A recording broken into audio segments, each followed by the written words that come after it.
Okay.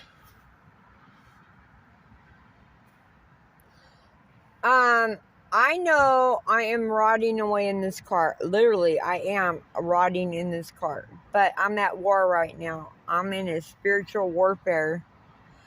People who are very pragmatic, very step by step type of people, organized, things like that. They're not going to understand this. I'm talking to the people who know that there is mysteries things that happen when they focus on something. They'll see reactions, and it is very discerning, right? Like, it scares you kind of when you're just coming into your skin, right, with all your abilities. Now, please don't judge me wrong. I am not judging the people who are pragmatic. No, because I'm Virgo. I'm very fucking pragmatic. Excuse my language. But I do swear. I do. So if you can't handle the swearing, you're free at all times to exit the channel and go somewhere else.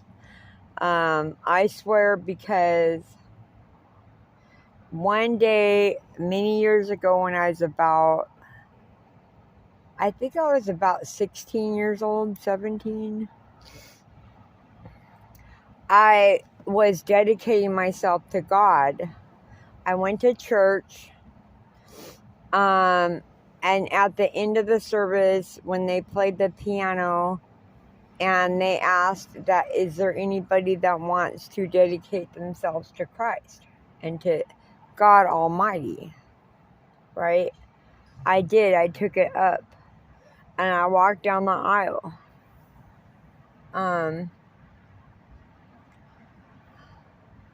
You have to understand how difficult that is when you have full-blown PTSD from being raped and kidnapped.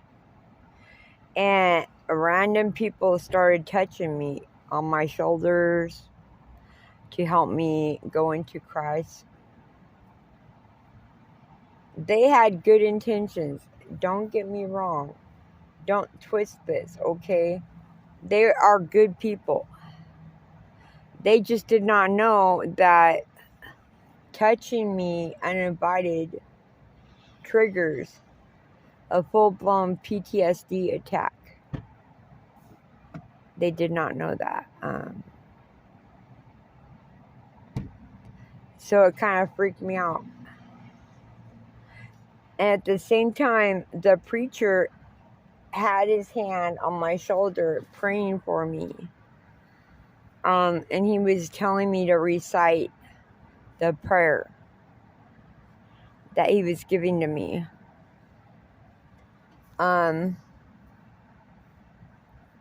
He is a good preacher, a very truthful, honest man who works for God, right? He's not used to working with people who have traumatic injuries, PTSD. He doesn't understand that touching a person who has PTSD could trigger an outbreak.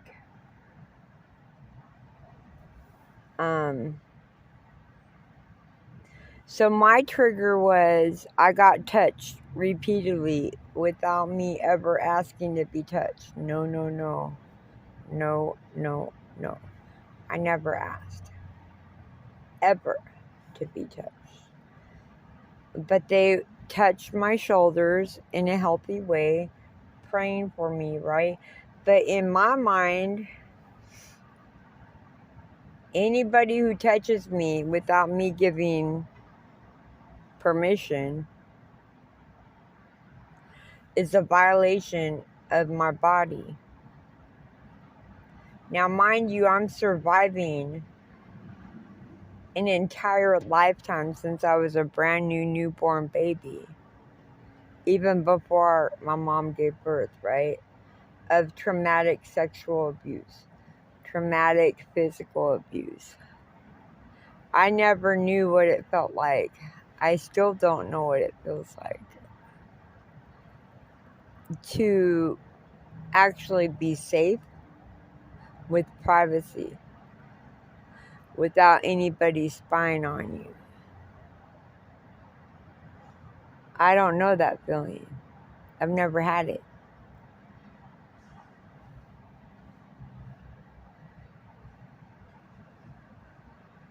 Ain't nobody's problem but my own, right? I get it. I'm just sharing my story. So, this is how I learned. One of the first things I learned about my father, God. God is my father. But I was about 12 or 13 years old. All these people were touching me, right? And it instigated something in me. And I was almost about ready to run out of the church. Physically run away. But magic happened.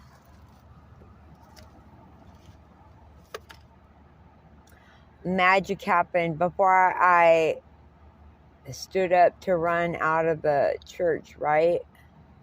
Because I was on my knees redeeming myself and begging God to forgive me for all my sins as a 13-year-old, right? How many sins did I have? But I went to God on my knees. And during the moment when I was praying to God and begging God for redemption and to forgive me for my sins, way too many people were touching my shoulders and I freaked out. I did. I tried to run, but the preacher held me down by one hand on my shoulder. And he said, "No, listen, be patient. God is with you right now." Now, he held me steadily and surely by my shoulder. The way he talked to me, it worked. Like somehow his strength and his faith in God manifested when he held me by my shoulder, because I was trying to run away like I always did when I would get molested or raped or beaten by my caretakers, my mother, my father, my stepfather, my uncles and aunts, and my babysitters, right? I'm a little kid. And somehow God knew, and the preacher knew. I don't know if the preacher was actively communicating with God at that very moment, but magic happened. Because my escape plan, and it still is part of my escape plan, has always been run away. Run, run, run, run away. There's a song about that. I was in God's house in a church with very, very good people trying to help me.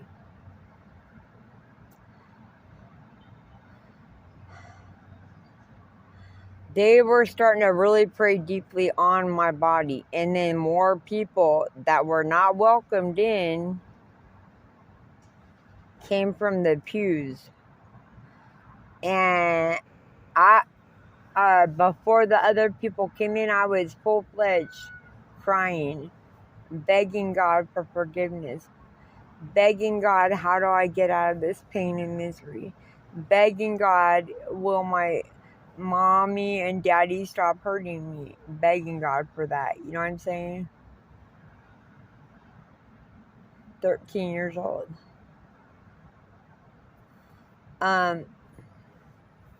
I was in the moment and I was begging God for redemption and forgiveness.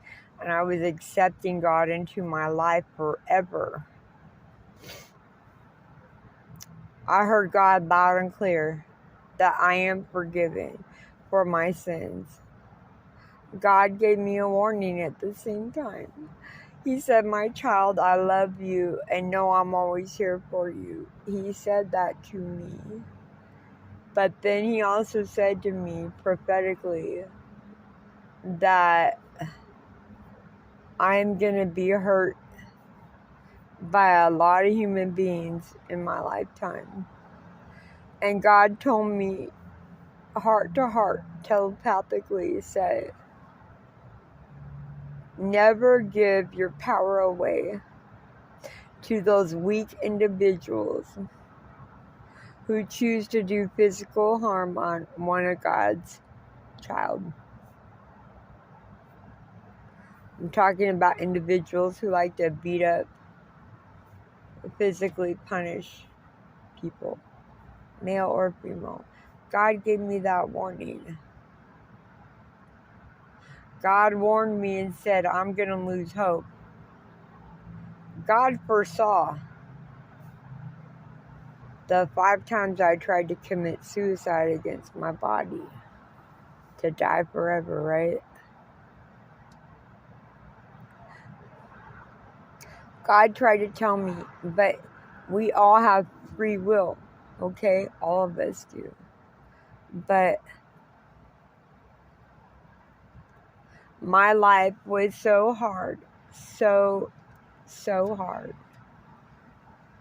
From the day I was born, it was hard.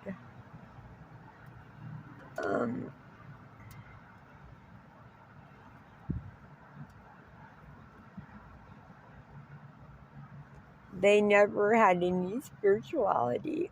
This is what I'm trying to get to, is the point of the matter, is that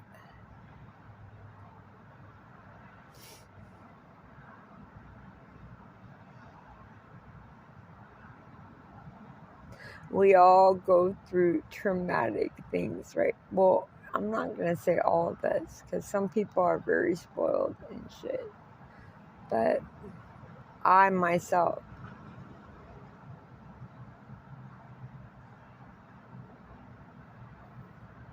have had every type of abuse put upon my little brain and my heart and my little body since I was a newborn baby, right? Now, I'm telling you right now,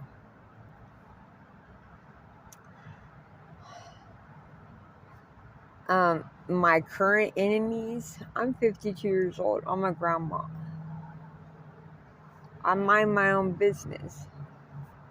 I do not partake or intake or invite anybody or anything into my life at all. Okay? So we're on the same page.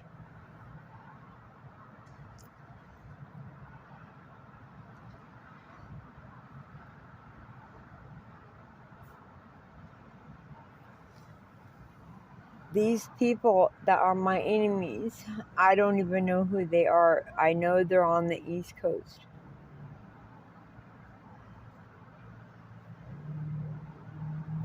I know that they interfered with everything good in my life. Everything. That's why I gave up taking care of myself. Because for 5 years, I have done homework. I've done multiple classes online. I've done everything to better myself. But yet, I hear people giving me sage advice, right? Like, things are going to come to fruition. But they never fucking come. Never. It's all a lie. God knows what I've been through. He literally does.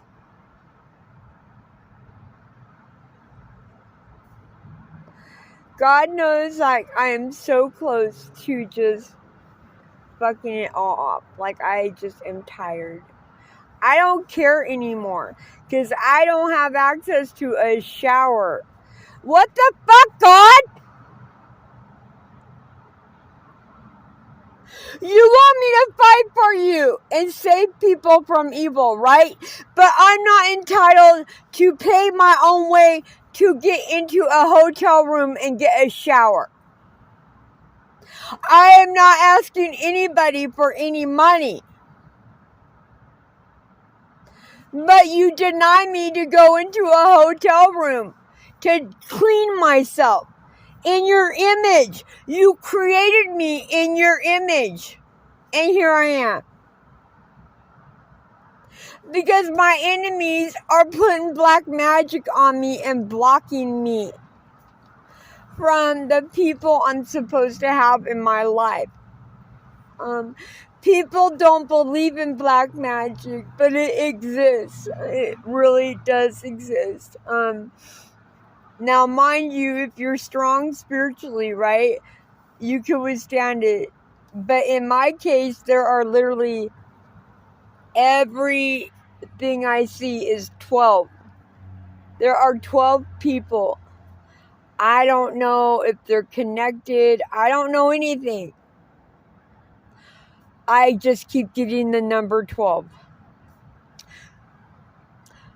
There are 12 people actively 24/7 doing dark arts on me.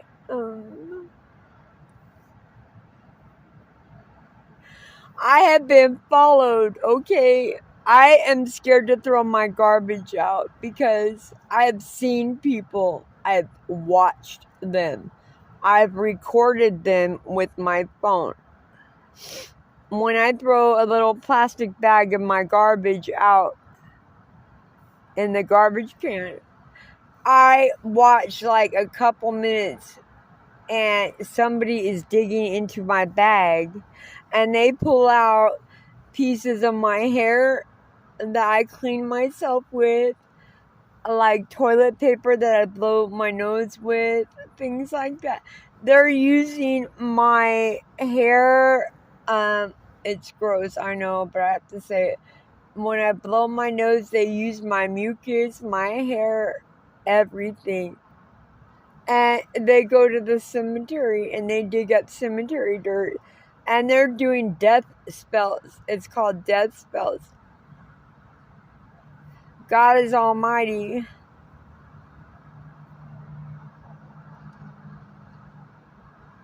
I'm just tired. These people, the shit they do to me, I believe and have faith in God, right? But their magic works to a point, right? Where it causes headaches. Where you just kind of feel weak and tired. Kind of worn out, right?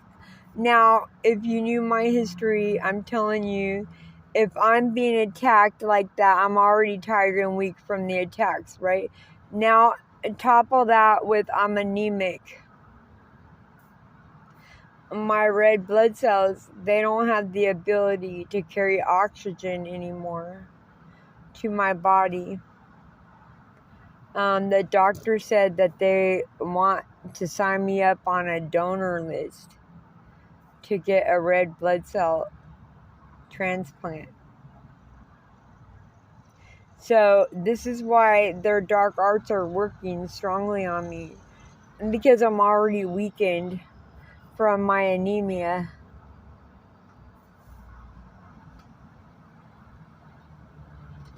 I'm tired of talking, man. Nobody gives a fuck. Why am I wasting my time on this shit? This is what I'm going to say to everybody right now. Nobody's looking at my videos. Nobody gives a fuck. I'm just some other fucking homeless person, right? That's what all these rich people look. Oh, don't talk to that person. They're homeless. Stuck the fuck up. Like, can your nose get any higher in the air? People become homeless for many different reasons. Go do your homework. Look at the Census Bureau. You will see that 95% of all United States of America citizens are one paycheck away from becoming homeless. And I can guarantee, like, seriously, I can guarantee you this. It's how karma works, man. It just fucking works like this. The moment you jeer, snickle, laugh, talk down to, boost up your own ego, when you see a homeless person suffering on the side of the street and you laugh at them, spit on them, kick them when they're down. You know what I'm saying? You, personally, and I can guarantee this shit to be fucking real, I will stake my breath on it. You will learn karmically about the crimes you just committed. You're gonna have to walk through what it feels like to be homeless.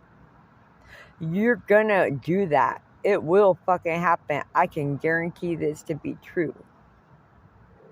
I don't care how much money anybody has.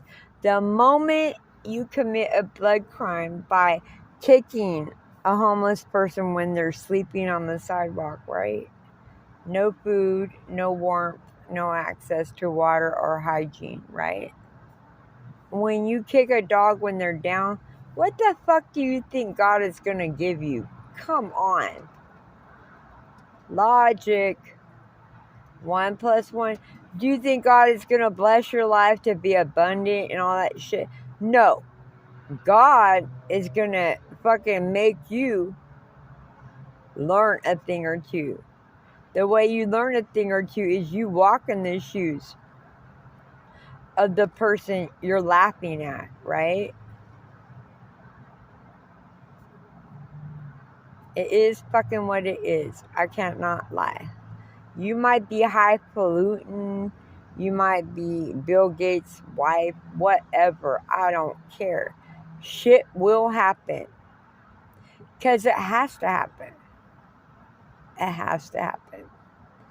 For you to become a better human being, you're going to have to know what it's like when you kicked that homeless person in the back. When they're starving to death and cold. Nowhere to go. And in your rich shoes, you kick them in their back and laugh at them and deride them and call them names. Like, what? You're a healthy looking man. Why aren't you working? Shit like that, right? That rich bitch who had a maid is going to be fucking dropped into the exact fucking thing. She's going to learn real fucking quick what it feels like to live on a cold cement with not one person who gives a fuck about them. Not one. She's going to feel like what it feels like when they're fighting 12 demons against one person. Fighting a spiritual warfare, right? That's one. She's going to know what it feels like to not have access to running hot water to clean herself for months. She's going to know what it feels like to get dragged out of her car and raped. She's going to know what it feels like to not be able to have access to her own money. So, the moment you get high and mighty and sit on your fucking throne and think you're better than everybody, you should take heed. Take heed and take this warning from me. The fastest people that I know for a fucking fact that sneer and jeer are the most egotistical people. Take for sure, God has every way to end your ego. God has every way to make you fucking feel a thing or two. And you're going to be the one crying out first. I'm so sorry. I'm so sorry. That's that. Bye.